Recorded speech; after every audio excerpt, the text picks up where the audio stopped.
শুনুন, এই আমাদের কাছে দীর্ঘদিন আছে হিন্দুদের ছেলে এবং হচ্ছে যে আদিবাসী ছেলে এবং ওর মা বাচ্চা ছেলে নিয়ে 2.5 বছর বাচ্চা ছেলে নিয়ে এসছে।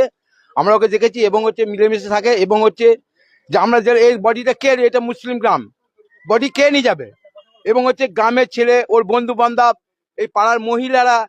স্বতঃস্ফূর্তভাবে এসে আমাদের যেভাবে সহযোগিতা করেছে, টাকা দিয়ে পয়সা দিয়ে যা যা দেহটা কমপ্লিট করা যায় তার জন্য আমরা ফুল টুল নিয়ে এসে খাট টাটিয়ে নিয়ে এবং হচ্ছে দশকর্মার যে মাল সেগুলো মুসলিমদের ছেলেরা যে নিয়ে এসছে এবং কাঠ কিনতে পারিছি, মুসলিম ছেলেরা কাঠ কিনতে গেছে এবং মুসলিম ছেলে নিজে আপনারা কামনার ভিতরায় ওইখানে আপনার দেহ গোড়ের গাবার দেহটা করা যাবে এবং সেইখানে সব মুসলিম ছেলে, হিন্দু ছেলে হয়তো দু একজন যাবে, তাও নাও যেতে পারে। তার জন্য আজকে যে দিকে দিকে চারিদিকে সম্প্রীতি যে হিন্দু মুসলমান যে দাঙ্গা, আজকে দেখে যাক তারা যে হিন্দু মুসলমানের ছেলেরা মেয়েরা কি করছে।